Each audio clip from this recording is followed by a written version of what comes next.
대하면서 또 여호수아서를 이제 계속해서 이 말씀들을 대할 건데, 모든 성경이 다 그렇지만은 특별히 여호수아서는 우리의 신앙의 삶의 현재와 미래를 보여주는 모형적인 그런 모델이 되는 그런 말씀입니다. 다른 성경책들도 마찬가지로 똑같이 그런 내용들을 담고 있지만은 특별히 우리가 천국의 삶을 누구를 통해서 누리게 되고 인도함을 받느냐 하는 것을 말해주고 있고요. 우리 죄가 아무리 크고 깊다 할지라도 율법으로 다 해결함 못 받고, 그 율법은 우리는 천국의 삶, 평안 있고 안식 있는 그 삶으로 인도하는 역할, 죄를 깨닫게 하는 그런 역할밖에 하지 못하는 게 율법이라는 겁니다. 율법의 대표자가 모세였고, 모세가 죽고 난 이후에 이제 시대가 또 바뀝니다.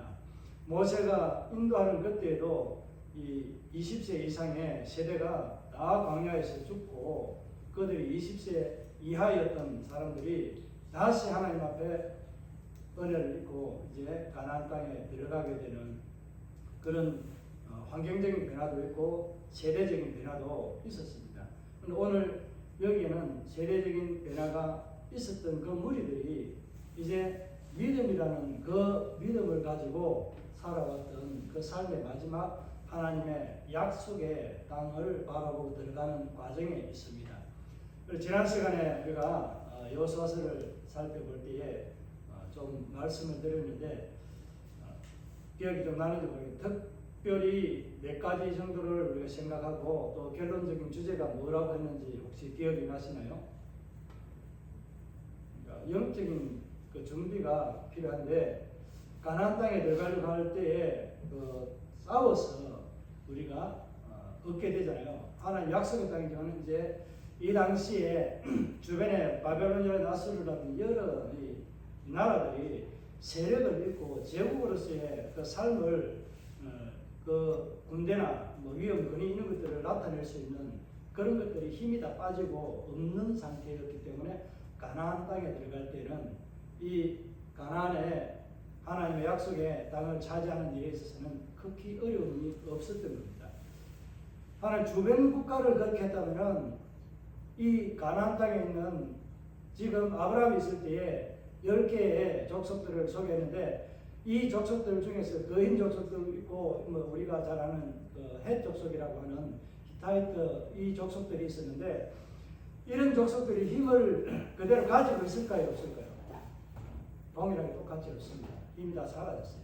왜? 하나님 제약의 심판에 때가 임했기 때문에 가나안 땅에는 더 이상 하나님을 대적할 힘도 없고, 물론 하나님 대적을 못하지만은 이스라엘 백성, 하나님과 함께하는 이스라엘 백성에게 대어를 감히 싸울 그런 나라가 아무도 없습니다. 그런데 그들은 저항은 해야 되잖아요. 싸우지는 못하지만은 내가 가지고 있는 것을 잃어버리지 않기 위해서는 저항을 하는데, 이 저항이 그들이 아무리 저항을 해도 하나님의 그 승리의 영광의 깃발은 곳곳에 그냥 세워지잖아요. 이게 가나안 땅에 이들이 들어가서 얻게 되는 모습입니다. 영적인 준비가 필요한데, 영적인 준비에는 어떤 영적인 준비가 필요하다고 했는지 기억이 나시나요? 하나님 편에서 준비할 것이 있고 사람 편에서 할 것이 있습니다. 하나님은 지도자를 세워서, 모세가 죽었기 때문에 그 다음 지도자를 세워서 가나안 땅으로 들어갈 다음 인도자를 세워야 됩니다. 사람이 세우는 것이 아니고 하나님이 다음 세대를 이끌어갈 주자를 누구를 세웠어요? 여호수아를 세웠습니다. 여호수아를 통해서 가나안 땅에 들어가는데, 우리가 잘 아는데 가나안 땅은 천국의 모형이라고 했는데, 이 땅에 예수 그리스도가 오심으로 인해서 하나님 나라가 펼쳐지고, 그 하나님 나라는 어떤 상태였다라고 예수님께서 마태복음 11장에서 말씀하셨는지 혹시 기억이 나시나요? 세례 요한 때부터 지금까지 예수님이 그 당시에 말씀하실 때까지 침노를 뭐 했다고요? 침범을 당했다라고 그렇게 말합니다. 그래서 침범을 당했기 때문에 이 침범을 당한 요 눌리고 있는 억압하고 있는 이 세력들을 뭐 했다고요? 없애요. 그래서 천국은 침노하는 자가 차지하게 된다. 없게 된다라고 말씀합니다. 이게 무엇을 뜻했는지 이 비유가 바로 가나안 땅을 약속받았던 이스라엘에게 주어지는 이 말씀과 동일합니다. 이미 하나님 약속했던 그 땅에 죄악의 무리들이 살고 있었는데 그 죄악의 무리가 그 죄가 반영하니까 하나님께서는 심판으로 그들에게 뺏어서 하나님을 대적하고 하나님을 멀리하고 우상을 섬기는 그런 악한 일들을 하고 있는 그 세대를 하나님은 쓸어버리고 심판하고자 해요. 과거에는 하나님께서 어떻게 했어요? 하나님 직접 머리라는 것을 도구로 삼아서 심판했는데 이 가나안 땅 약속의 땅은 하나님이 어떻게 하신 거예요? 하나님의 선민을 통해서 차지하게, 선민을 통해서 그 죄악된 모습들을 네가 내 삶에 네 눈앞에 보이는 죄악을 끊어버리고 그들과 언약도 아무것도 하지 말라고, 그들과 화친도 하지 말라고 말씀하면서 완전히 단절하라고 말씀했습니다. 우리가 식당에 가면은 식탁보에 있는 그 청소하기 위해서 놔둔 그런 거 먹고 난 뒤에 뭐 합니까? 뭐 그릇 같은 거 빼내지만은 찌꺼기를 뭐 해요? 함께 훔쳐서 쓰레기통에 그냥 버리잖아요. 이와 같이 그 안에 있는 모든 가나안 땅에 있는 죄악의 삭선 뭉쳐서 쓰레기통 심판대에 버리라고 하는 겁니다. 그거 버리라고 하는 심판의 도구가 누구였다고요? 이스라엘입니다. 오늘 이 시대에 우리가 하나님 앞에서 살아가는 우리의 삶들이 뭐예요? 고린도전서 6장에서 심판을 해야 될 대상자가, 판단을 해야 될 대상자가 누구에게 판단을 의뢰한 거예요? 불신자 앞에 법정 소송을. 이게 우리 고신에도 굉장히 큰 아픔으로 남아있는 하나의 허물이라고 말할 수 있는데 참 오점입니다. 이게 또 오점이지만 우리에게 거울이 되고 은혜가 되는 또 사건이라고 그렇게 볼 수 있습니다. 그렇게 이제 가나안 땅을 하나님께 약속했는데 가나안 땅을 누구에게 약속했는지 아시죠? 하나님께서 아브라함에게 약속했습니다. 약속의 성취가 어떻게 이루어져 가는가를 오늘 잠깐 말씀을 드리려고 합니다. 다음 시간부터는 이제 여호수아서 본론의 말씀에서 하나님의 약속의 성취고 하나님이 준비하신 그 모든 과정에서 일어나는 그 하나님의 준비와 가나안 땅에서 이제 승리와 이 땅 안식 평안을 누리는 것, 앞에서 말한 것 영적 준비가 있어야 되고 그 다음에 뭐예요? 가나안 땅 입성하는데 승리와 이제 승리가 있고 그 분배가 있습니다. 그 다음에 뭐가 있을까요? 안식과 평안이 있습니다. 그리고 마지막 결론은 뭐겠습니까? 본면을 하게 되는데 마지막 24장에서 뭘 하고 있어요? 전체 주제라고 할 수 있는 나와 내 집은 오직 여호와만 섬기겠다라고 하는 이 여호수아의 고백이 이스라엘 전체 그 앞에 나왔던 무리들이 동일하게 똑같이 우리 나와 내 집은 여호와만 섬기겠습니다. 당신만 그렇게 하는 것이 아니라 나도 그렇게 섬기겠습니다. 라고 그렇게 고백합니다. 이 말을 하지 않고 여호수아서를 끝내도 되는데 안식과 평안이 있도록 하고 그냥 끝을 내도 되는데 왜 여호수아가 마지막 권면으로 결론적으로 이 전체 이스라엘에 약속했던 그 약속의 땅을 얻고 난 후에 오늘 여호수아서를 기록한 목적의 주제는 무엇이라고요? 나와 내 집은 오직 여호와만 섬기겠다는 거예요. 이 말을 다르게 말하면은 다음 세대들에게 나도 예수를 믿고 여호와만 섬겼던 것처럼 너희도 그렇게 섬기도록 다음 세대를 이끌어갈 신앙의 전수가 필요하다는 거예요. 이게 우리 삶에서도 동일하잖아요. 나 하나 예수 믿고 천국 가는 걸 끝나면은 그 사람은 진짜 좀 생각해봐야 되는 걸 생각합니다. 나 하나만 예수 믿고 천국 간다고 생각하고 복음 전하지 않으면, 예수 전하지 않으면은 그 사람 안에는 예수라고 하는 신앙에 그 예수의 피에 속죄함이 묻어나고 있는지, 그 은혜가 있는지 정말 생각해 봐야 될 문제입니다. 그런데 전도하고 또 그 가족의 구원을 애타하고 바라는 그런 마음의 열망으로 순종하면서 모든 것을 내려놓고 정말 참으면서 섬기는 그런 삶으로 예수의 사랑을 보여주기 위해서 참고 참는데, 그런 삶을 산다면 좀 상황이 다르겠지만 되게 많은 사람들이요 짝신앙으로 살아가다가 그냥 그대로 끝나는 경우가 참 많이 있습니다.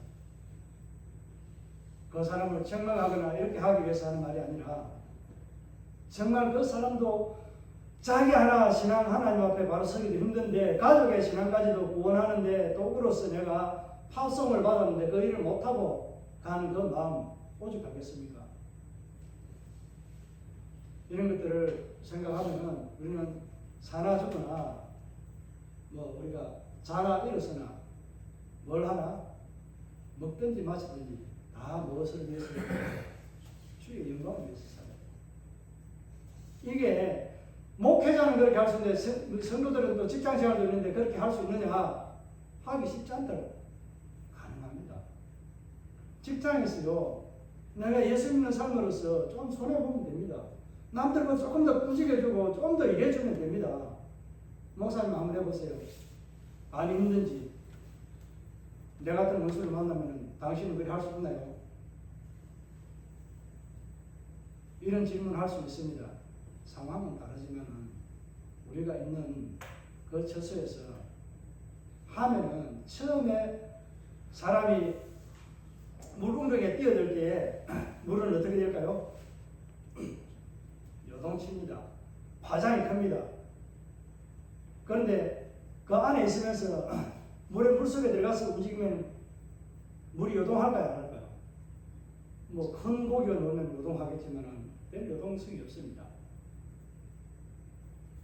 제가 말하고자 하는 것은 이거 조금 생각해 보자는 건데, 물고기가 밖에서 뛰어들어갈 때는 덤벙하고 많은 사람들에게 관심을 끌도록 했는데, 그 관심사 속에서 그 물속에서 헤엄치고 돌아다니면서 그가 젖어서 사는 삶이 그 호수에 물에 젖어 삽니다. 그러니까 세상에 젖어 삽니다. 젖어 살면서 자기는 번듯하게 살아갑니다. 거기에서 무엇을 어떤 변화를 일으키고 어떤 삶을 살았느냐 하는 겁니다.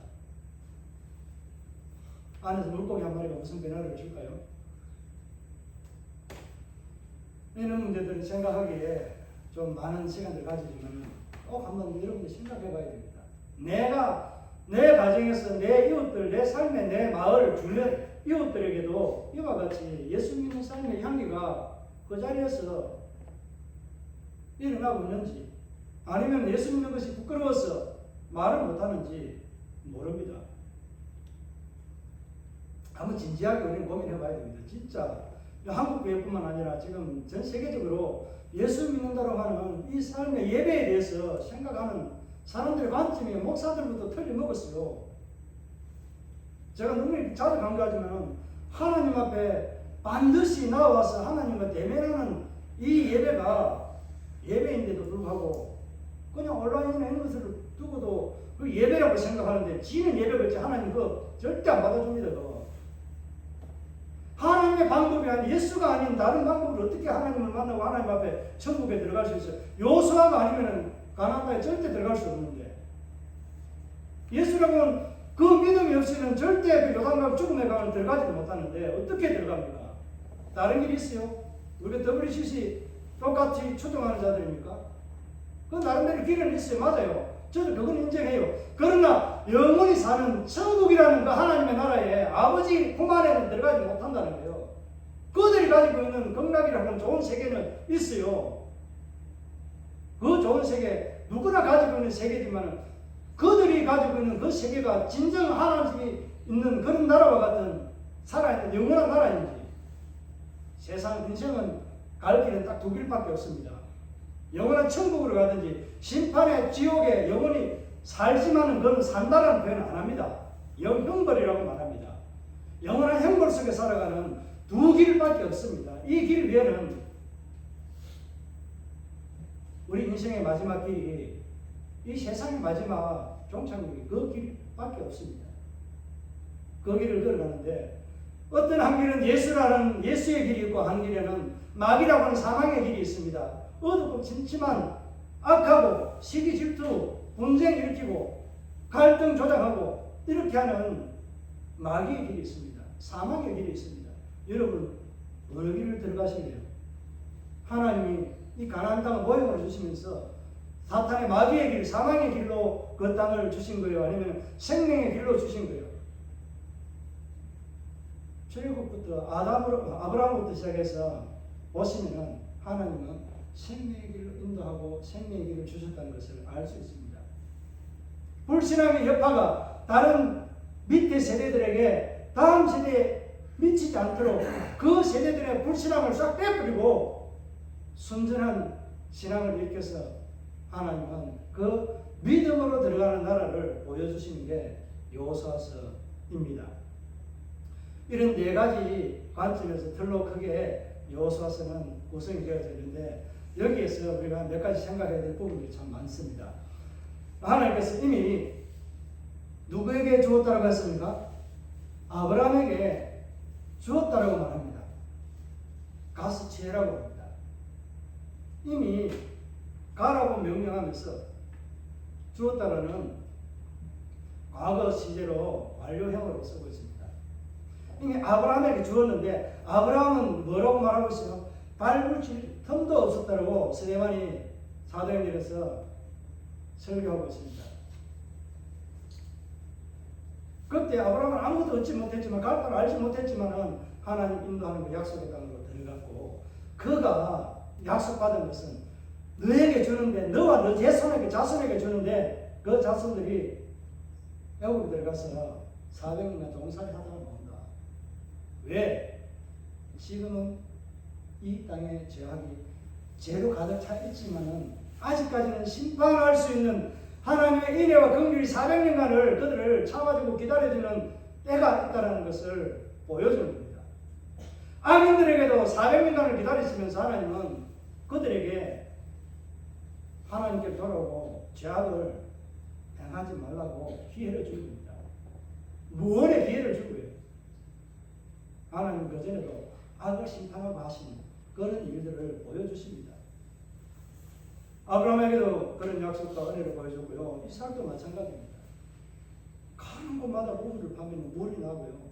그 이삭의 우물이요. 그러다 다툼을 일으키고 했던 그런 땅도 있습니다. 이게 나중에 사마리아 여인과 예수님이 할 때 야곱이 이 우물을 먹고 파고 했는데 이게 우리의 조상들의 우물이다라고. 이 물을 말고 무슨 물? 네 안에서 영원토록 솟아나는 그 생물을 마시면은 네가 갈증도 안 나고 목마름도 없다. 그 영원히 솟아나는 생물이 뭐예요?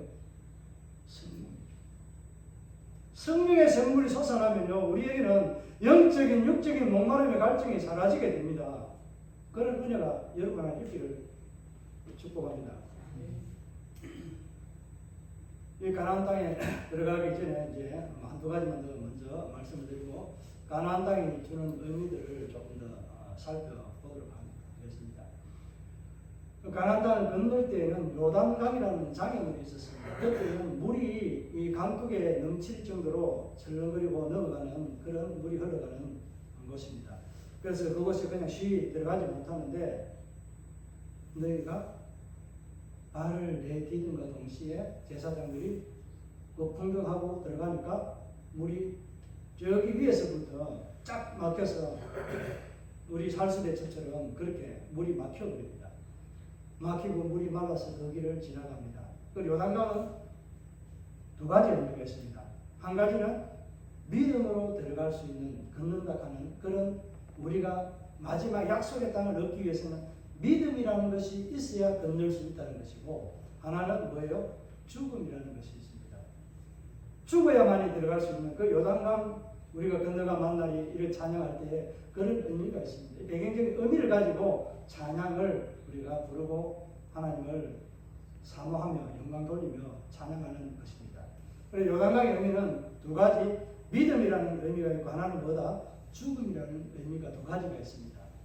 그 가운데 하나님께서 행하시는 여러 가지 일들을 보면서 그들이 남기는 여러 가지 것들이 참 많이 있습니다. 기념비적인 것들이 참 많이 있는데 그런 기념의 돌탑을 세워서 그들이 꼭 하나님께서 행하신 그 일을 기억하도록 하기 위한 돌탑을 쌓게 됩니다.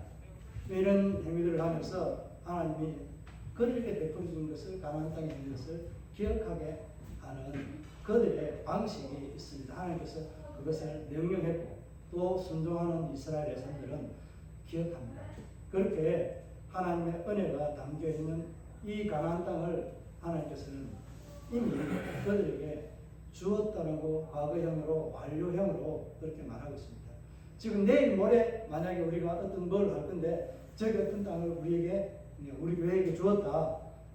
제가 이야기하면은 내일 모레 그 땅을 가면은 이미 우리가 차지할 수 있도록 돈을 주고 사든지 어떻게 하든지 간에 공짜를 얻든지 간에 얻을 수 있는 게 되잖아요. 이와 같은 식으로 하나님은 이 아브라함에게 약속을 하신 것입니다. 그래서 뭐 하라는 거예요? 가라. 가서 가라. 주었다라는 이 표현들을 하나님께서 말씀하십니다. 오늘 4절에 보게 되면은 가나안 땅 전체가 얼마만큼 되는지 여러분 지금 갈릴리 이 서편 쪽으로 해가지고 블레셋 있는 길 요 조그만 길 쪽에 해가지고 여기 들어오는 데까지 싹 올라가는 그런 길 정도밖에 생각이 안 되죠. 오늘 이 말씀을 보면요. 요번에 내가 강의 있는데 저기 바벨론 땅 아수르 있는데 여기까지 돼가지고 밑에 내 서편까지 지중해까지를 다 포함하고 있는 굉장히 넓은 땅입니다. 이것을 누가 정복합니까? 다윗이 정복합니다. 하나님 약속한 땅. 하나님이 모세를 통해서 뭐라고 말했다고 했습니까? 너희가 너희 발바닥으로 밟는 땅은 다 너희에게 주었다라고 말씀하고 있습니다. 발바닥은 지금 현재 형도 되지만 과거 형도 되거든요. 그들이 올라가서 차지하게 되면 싸움은 누가 해요? 아직 시작은 안 했지만 싸움은 누가 해요? 하나님이 다 하십니다. 하나님 다 이스라엘 안 합니다. 이스라엘 할 때는 배웠습니다. 물론 거기에는 제가 하나님의 말씀에 대한 하나님의 것을 착취한 것에 대한 죄의 결과를 배하게 되는 일도 있습니다. 이 말씀 여호수아서를 보면요. 싸움은 전쟁은 누가 한다? 하나님 다 하십니다. 앞서 행하신 광야길에도 앞서 행하셨고 하나님께서 모든 것을 준비하고 예비해 두신 그 모든 길에 너는 가라고 말합니다. 너는 가라고. 무엇으로? 믿음으로. 그 약속을 믿고 가라고 말씀하는 거예요. 오늘 우리는 그 약속 예수 그리스도가 다시 우리에게 오신다고 약속했던 그 약속의 말씀 어디를? 이 땅에 다시 오신다. 그걸 재림이라고 하잖아요. 처음 왔기 때문에 초림이라고 이야기하고 다시 오시는 그때는 재림이라고 하는 재림의 때는 무엇을 하고 옵니까?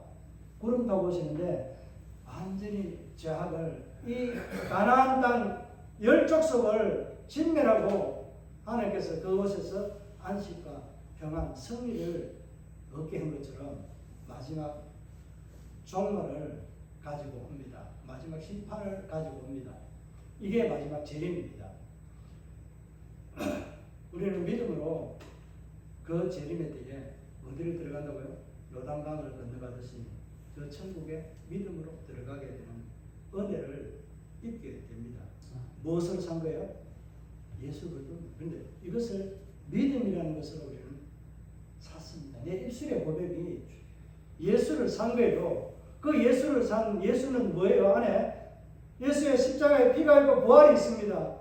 그 말씀이 있습니다. 그 말씀이 내 안에 증거되고 내 안에서 삶으로 나타나야 되는데 그 삶의 은혜를 입은 자로 살아가려고 하면 그 은혜가 어떻게 되어야 된다고 했습니까? 그냥 내 귀에 내 삶에 마음의 감동만 있어야 됩니까? 마리아는 은혜를 입은 자여 할 때에 그때 은혜를 입었다고 말합니다. 미리 그 잉태를 염두에 두고 말하는 겁니다. 그 태복에 그가 거절하면은 성령으로 잉태되어서 예수 그리스도를 잉태하는 그 은혜를 그는 마리아는 잊지 못합니다. 하나님은요 다른 데를 통해서 다른 사람을 통해서 하십니다. 이게 우리 신앙의 삶에 하나님은 누구를 향해서 눈을 맞추고 초점을 맞추고 있습니까? 나를 향해서 초점을 맞추고 있어요. 많은 믿는 사람이 있지만 항상 하나님은 나를 향해 초점을 맞추고 내가 하기를 원하는 거예요. 내가 나를 들어서 쓰기를 원하시는 거예요. 그 주인공이 되기를 원하는 거예요. 믿음의 주인공, 그 차지하는 승리의 주인공이 되기를 원하는 것은 하나님은 나를 향해서 돼요. 이것을 다르게 말하면 좀 더 의미 넓혀서 말하는 것은 성도들, 우리 믿는 자 모두를 통해서 하나님은 영광을 받으시기를 원합니다. 하나만 가지고 하나님 사용하는 게 아니라 믿는 자 한 사람 한 사람 모여서 뭐가 되는 거예요? 성전이 되어져 가고 지어져 간다는 것을 먼저 우리가 살펴보았잖아요. 우리는 주 안에서 성전이 되어져가는 예수 그리스도가 모퉁이돌이 되어서 우리를 연결해줘서 서로가 끊이지 않고 무너지지 않고 존재할 수 있도록 유지할 수 있도록 해주시는 예수 그리스도의 그 큰 사랑과 은혜로 우리는 이 땅에 살아가고 있습니다.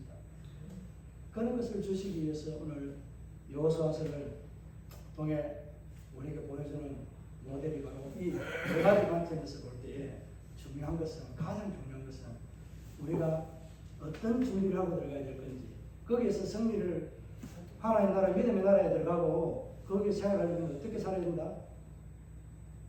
우리가 하나님이 행하실 그 일에 내가 어떻게 수종될 것이냐에 따라서 내가 그것을 차지하고 누릴 수 있고 행함을 얻을 수 있는 조건이 된다는 겁니다. 큰 다른 조건 아니에요. 내가 하나님 말씀을 그대로 듣고 순종하느냐 안 하느냐에 따라서 내가 그것을 누리고 못 누리고 결정이 갈라집니다. 갈라지는 포인트가 그거예요. 우리 인생의 마지막 종착역도 마찬가지예요. 내가 예수를 믿느냐 안 믿느냐에 따라서 내 삶이 어떻게 죄악으로 찌들어 왔던 삶이라 할지라도 예수 믿는 그 예수의 이름 때문에 모든 것을 덮어주시고 나를 구원해 주신다. 내가 주를 위해서 하는 그 일, 승리의 영광의 주인공으로 살아오지 못했던 삶에 대한 보상은 있을까요 없을까요? 내가 그렇게 살지 않았기 때문에 나에게 대해서는 그런 상급이 없습니다. 부끄러운 부분을 받았다라고 표현하는 것이 이런 삶을 두고 말합니다. 끄적대기만 걸치고 천국 문에 들어가는 거 이것도 은혜고 저 불신자보다 더 낫다라고 말할 수 있지만 많은 사람들이 하나님 앞에 찬송과 영광을 돌리며 보좌 앞에서 그의 입에 나오는 모든 말씀으로 찬송하며 기뻐하며 황금길을 걸으면서 좋은 집에 살고 있는데 나만 안 좋은 집에 사는 거 그건 느낄까요? 못 느낄까요? 천국에 다 느낍니다. 그 상급의 자리가요 차이가 없으면 사도 바울이 가장 어리석은 예수 그리스도가 부활이 없다고 하면 가장 어리석은 자고 내가 전하는 복음 내가 왜 이렇게 전하는지 너희들보다 더 어리석은 자고 이 세상에 나보다 더 불쌍한 자 어리석은 자가 없다라고 그렇게 표현합니다. 나는 그 믿음의 돛대를 달려갈 그 길을 다 마칠 때까지 하나님의 복음을 전하는 일을 마칠 때까지는 내가 쉬지 않고 이 복음을 부끄러워하지 않겠다라고 말씀합니다. 우리의 삶에는요 이런 고백이 말이 너무나 좋은 말같이 내 신앙에 들리지고 내게 들려지는 것 같지만 이 삶을 우리는 살도록 노력해야 됩니다.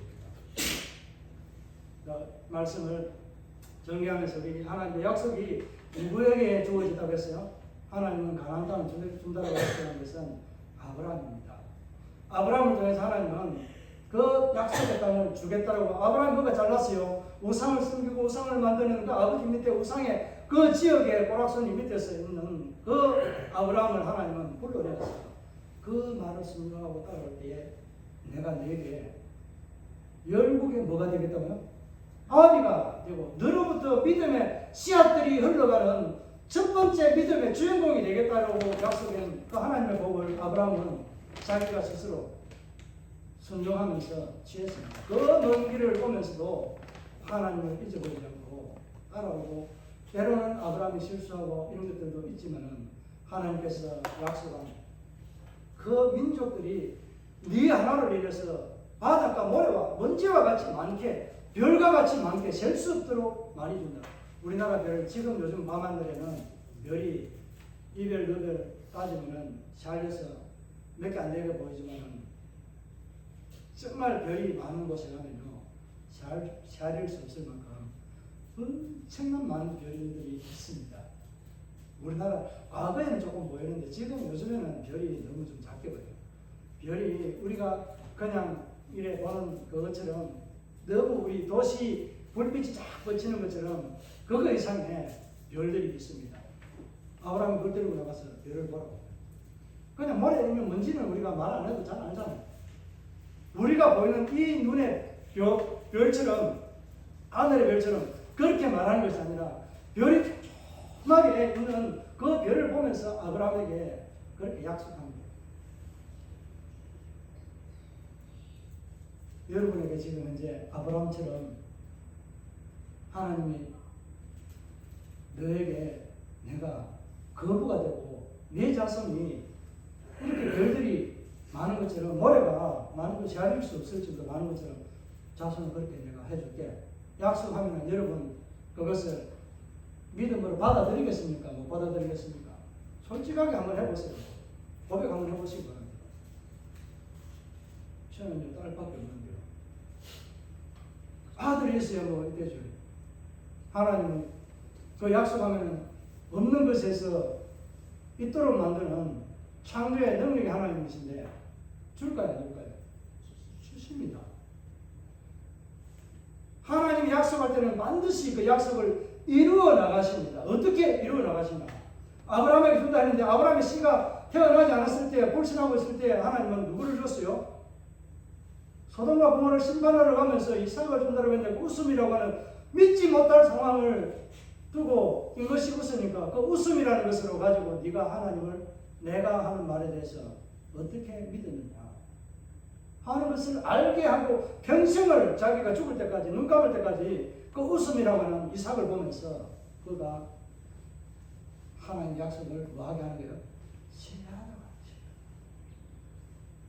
아브라함에게도 이삭에게도 하나님께서는 이삭의 초식 21장에 있지만 창세기 21장에 있지만 26장에도 보면 내가 너를 거부가 되도록 하고 내가 하늘에 네 아버지 네 조부에게 약속했던 것처럼 나도 너를 통해서 그런 약속을 이루겠다 합니다. 그런데 그 약속을 이루려고 할 때 이삭이 누구를 낳아요? 야곱과 에서를 낳습니다. 그런데 이 하나는 선택받고 하나는 버림받았다.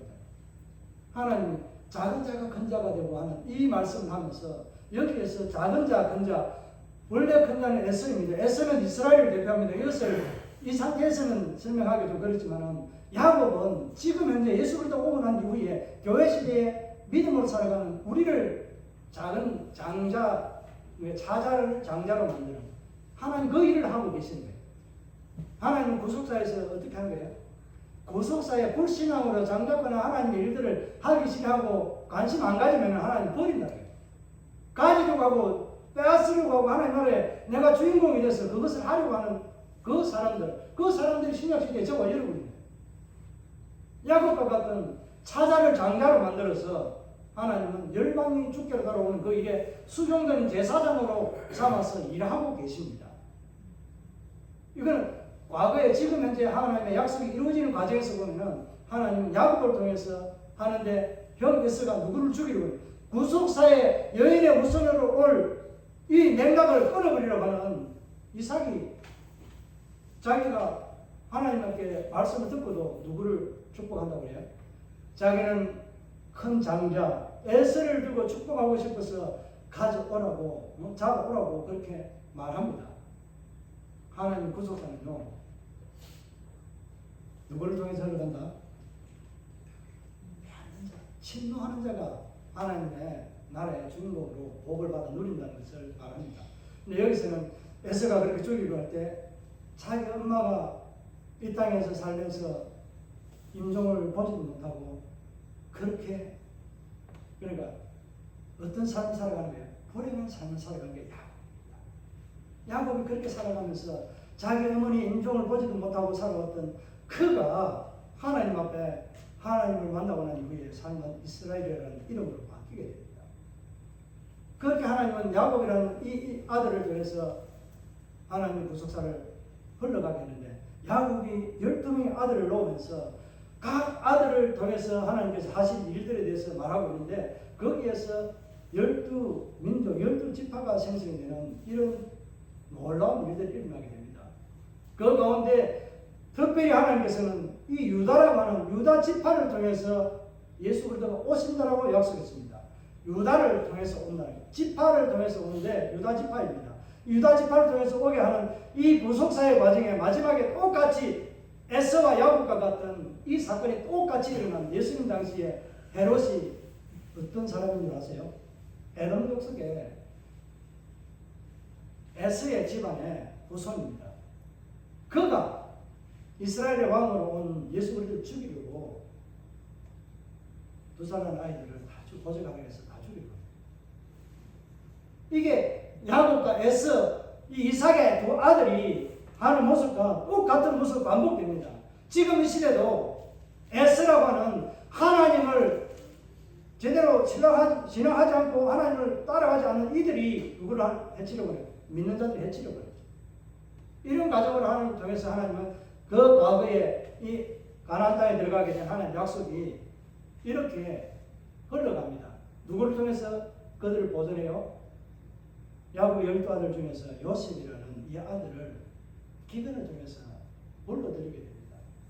불러들여서 그들이 이 장세기에서는 말씀한 그 70인이 들어갔다고 하는데, 스데반은 그 야곱의 모든 친척들을 다 데리고 들어갔는데 75인이 들어갔다고 그렇게 표현하고 있습니다. 75인이 맞습니다. 이렇게 하나님의 약속은 아브라함으로부터 그 자손들 통해서 쭉 흘러가게 해서 이제 4대가 되어서 약속의 그 성취가 때가 되어서 하나님은 출애굽을 시켜서 약속의 땅으로 들어가게 합니다. 그 가운데 불신앙의 모든 세대들을 불신앙으로 행하는 그 삶들에 대해서는 정리해버립니다. 그리고 믿음으로 그 나라에 들어갈 수 있도록 하나님은 마지막 요단강 앞에서 다시 한번 그들에게 믿음으로 설 것을 강조하면서 이 여호수아를 개관하면서 들어갑니다.